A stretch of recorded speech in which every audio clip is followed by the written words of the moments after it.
Durham, do you ever see a situation where you would support using taxpayer money for vouchers or tax credits to send kids to private schools?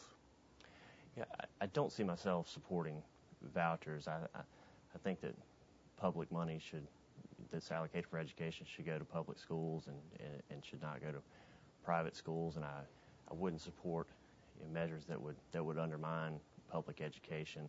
I grew up in Spartanburg and went to Spartanburg County Public Schools. My wife Susie was educated in Sumter County Public Schools. Her mother was a school teacher at Sumter High School.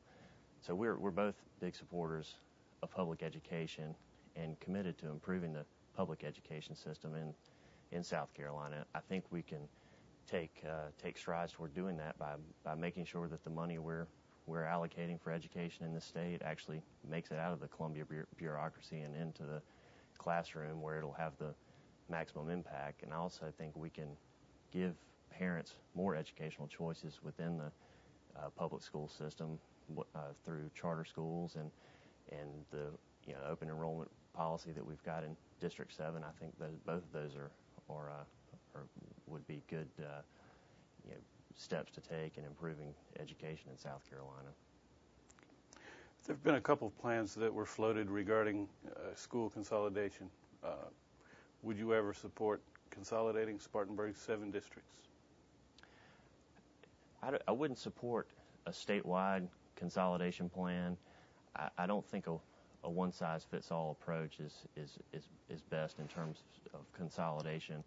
I think the local school boards and the people living in individual communities are best positioned to make the decision whether consolidation is right for them. So if that is the case, I would support that, but I don't support a statewide consolidation plan.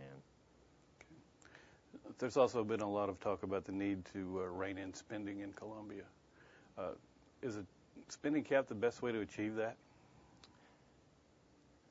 I don't know if a spending cap is the best way to do it, but it's certainly an important step and something we need to implement. I would have hoped that we would have enough conservative-minded people in Columbia to keep spending in check and to spend money wisely, and for some reason that has not happened, particularly over the past few years. We've had over 40% growth in government spending, and it's something that we have to get in check while we can, because that growth's unsustainable, and so we need to do that by implementing a spending cap. That's at least a good start. Okay. What specifically would you do to bring new investment, new jobs to South Carolina? I would work on 2 things. One is implementing tax and regulatory reform at the state level, and also by improving education, so we're providing businesses and industries a skilled and educated workforce. If we can do those 2 things, we'll make the state a much more attractive environment for our existing businesses and industries we hope to attract to the state. Okay. According to State Election Commission officials, you voted in the most recent presidential primary, but there's no record of you voting in South Carolina before that. Is that accurate? No, that's absolutely inaccurate. I registered to vote when I was 18. I went to school in Columbia at South Carolina. I voted, and I believe every election. I can't say for sure. I voted in 100%.